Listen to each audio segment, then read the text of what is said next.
Hello everyone, it's Kylie from PaperDaisyJournals.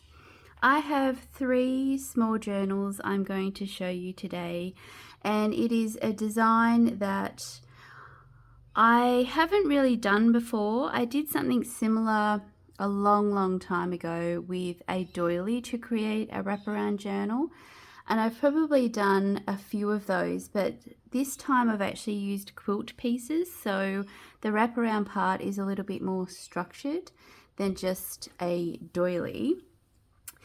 They are A6 size. They have 4 signatures, so there's quite a lot jammed into these little cutie patooties. And as I said, there's 3 of them, so I will do what I usually do, and as I'm doing a flip through, I'll just explain a few features and details and how I've sort of put the cover together. So as you can see, there's 4 signatures. I've used 1, 2, 3 and 4 quilt pieces for each cover, and I've hand stitched around each piece. I've also hand stitched here to sort of create a faux spine on the front part of the journal, and I couldn't help myself but use some antique lace just to cover those joins on the outside of the journal, and add a little bit of extra detail there so you can sort of see that the cover completely wraps around, and this front part is attached to the back cover of the journal. And I've just used some scrunched seam binding as a closure, so that sort of wraps around to tie that securely. On the front here, I did have little pieces of quilt left over. It's vintage quilt, so I cut out little heart shapes, hand stitched around them, and then stitched a button, a mother of pearl button, on to the seam binding to create the closure, so it has like a cute little closure. When you open the journal up, on this front cover, technically, because this is the wraparound bit, I have a tag with a little piece of wallpaper. This is the blue journal. I've used a medallion from a crocheted, I think this was from a doily. And this is the front cover piece of the quilts. So there's quite a bit of hand stitching in these little journals. You can see inside the actual construction. I like to leave that a bit raw because it's got that real handmade look. And I will just flip through the journals to just give you an idea. Lots of original pieces and of ephemera and French documents and ledger. There's some little tuck spots. So there's a tuck spot there. I've left some of the pockets free. This is really beautiful old trim that I've put a little piece in each journal. I'm running out of light, so I'm not rushing, but I'm trying to just go a little bit more quickly. There's a little pocket there from some embroidered trim. I find that you tend to lose light very quickly in this townhouse that we're in.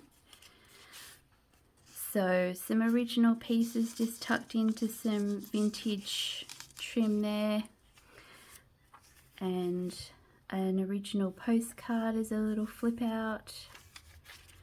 I've used a lot of wallpaper in these journals. There's some trim, original little card, and it's got a it's like a little photo. You could get them from the little tourist shops in France back in the day. I love this tasseled lace, bobbin lace. This is another little tuck spot. That would look nice with a little photo behind it. A little mini pocket made from some trim. And I just like layering things. Wallpaper tag. One of those collaged cards. I've used some buttons, some embroidered snippets. This clip has a little glass button with a diamante in it, which is really cute, and that just flips out. That's a postcard that flips out. And I've just popped that there. You could use that as a tuck spot as well. That's another, I forget what they're called, but it's a little sticker that you, or piece of paper that you stick in the front of your book, and you write your name on it so that people know that it's your book. And a little button there. So yeah, I had a lot of fun making these. It's the kind of size that I really love because it has a good feel in the hand. I've made these little charms on the side, and they're all glass beads. That's a little glass heart, tuck spot, and my usual antique papers, antique and vintage papers, little tuck spot there, and ruffles. And I've just used a gorgeous doily there in the center fold of this signature, and I've not stuck it down. I just like it for the tactile effect, but you can actually use it as a little tuck spot because it's got some nice weight to it. I've used some Amity Bloom washi tape. It's a little cigarette card. All the tags are handmade. And that's that little one. So that's the blue one. I haven't given these journals official names. I might in the listing because it feels a bit weird if I don't. But I just have to check what I've called the other journals that I've made. I don't want to double up. I probably have already, but not intentionally.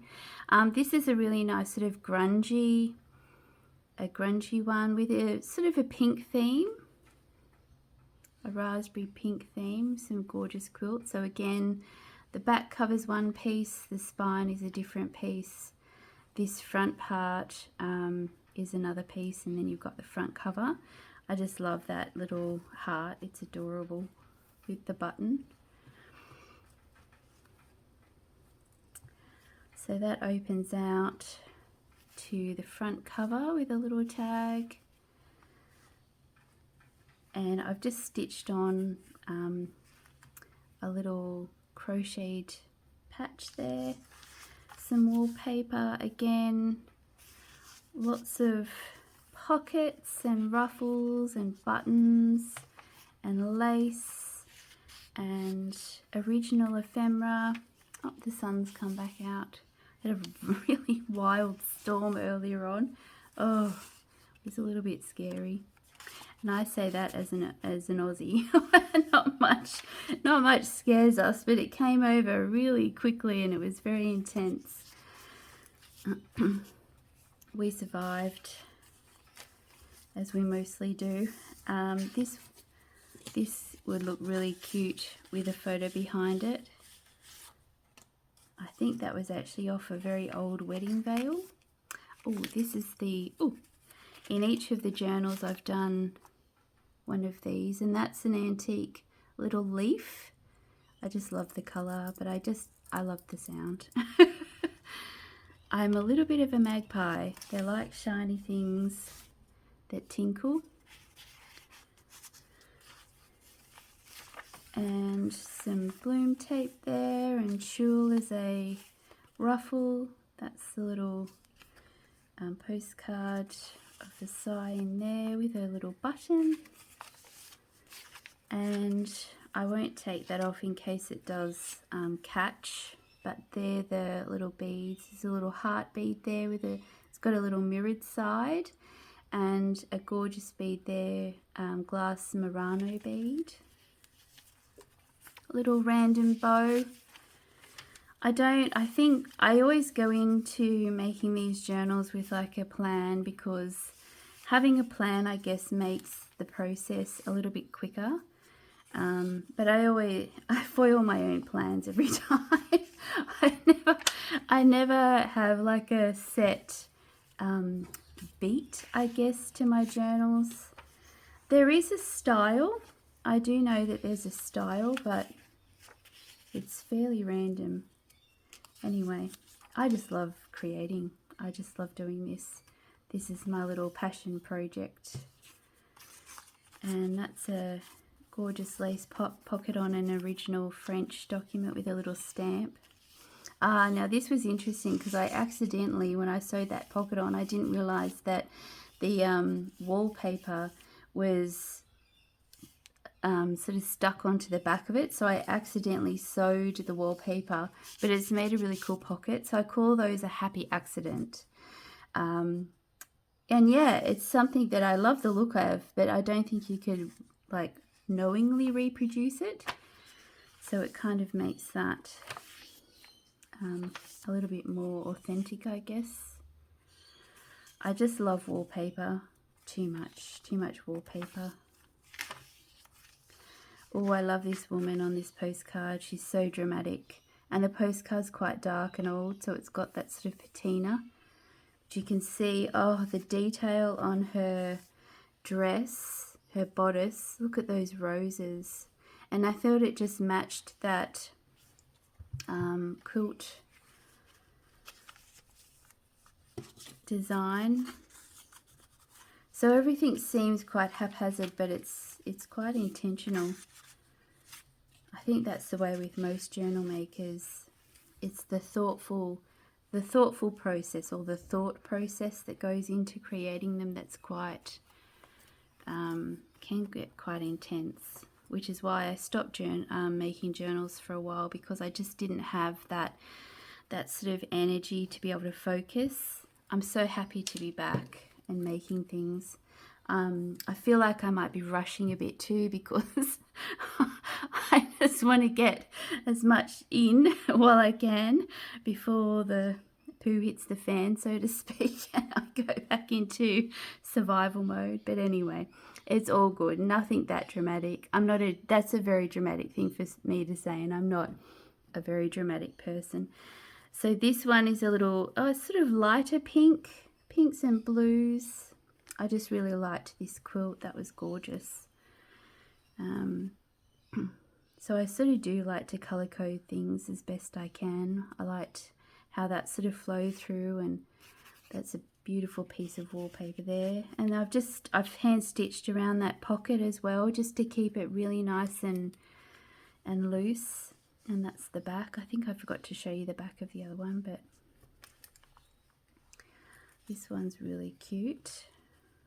And again, wallpaper. And so I did have someone comment that there's not a lot of journaling space in my journals, and I guess that probably is the case. I do like to put lots of decorations in and things, but I think also the challenge is maybe to find the space to journal, or to choose your words wisely, maybe.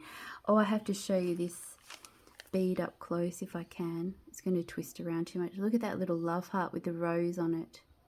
My goodness, such delicate creations.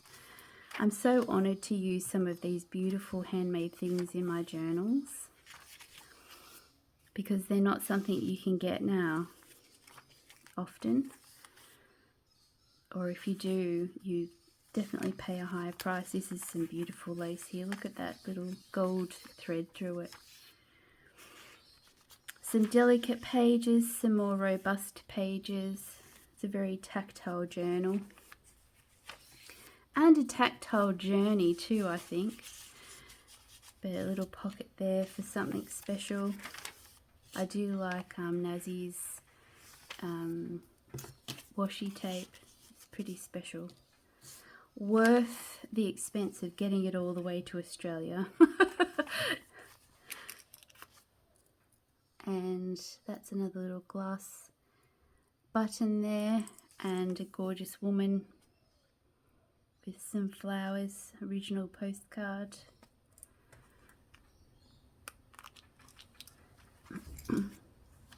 I love this. This is a piece of lace from Emily's Etsy shop, Blue Linen Cottage, all one word. And I've just cut it out, and I was just going to stick it down, but I thought, oh, if I just sew that there across the bottom and a little bit at the side, that's actually the sweetest little pocket. And I just made a tag, a collage tag. They're lots of fun to make as well with all the bits and pieces, especially when you're sizing something for a smaller journal. I love this trim here with all the different colours. And another ruffle with a little button, little stamp tucked in there, although I thought that was sweet. One of those collage tags, and this is a really soft lace. And this is the photo, I think that's it for size as well, in a pocket. I'm definitely saying it wrong because I'm not French. I don't pretend to be French. I'm Australian. Through and through. A well-spoken one though. I don't swear. I don't see the point. There's other words you can choose. I think we get a bit of a bad rap in some social media as being quite basic and sweary, but I think generally just relaxed. We're not fussy. Little button. Well, I can't speak for all Australians actually. I can't speak for all people. I can speak for the ones I know. And that's not everyone. Australia is not that small. Just because you know someone in Victoria doesn't mean I do, because that's 12 hours away in a car. So it's kind of funny when you get a message from someone in another country and they know someone in Australia and they say where that person is. And I love it because I probably know where the city or the town is, but I don't know the actual person. I did grow up in a small town, which I've moved back to, so I'm back in my hometown, where my heart home, and it feels good. It feels good to be raising my son where I was raised. It's a beautiful place. So yeah, that's my that's that journal. And so the blue journal, I'll just show you the back. I'm pretty sure I did actually, the back of that journal.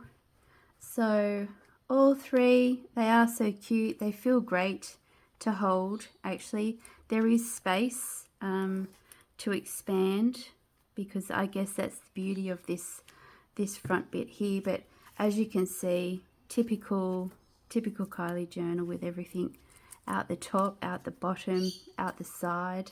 It's all just exploding out. Unlike myself, I'm quite quiet and reserved. Commanding in a classroom, you've got to be as a teacher. But yeah, when I'm relaxed, I'm fully relaxed. Well, I hope we still had some light. I hope I stayed in frame because I used a different doily today. But yes, thank you for watching, and I will hopefully have something to show you soon. Bye.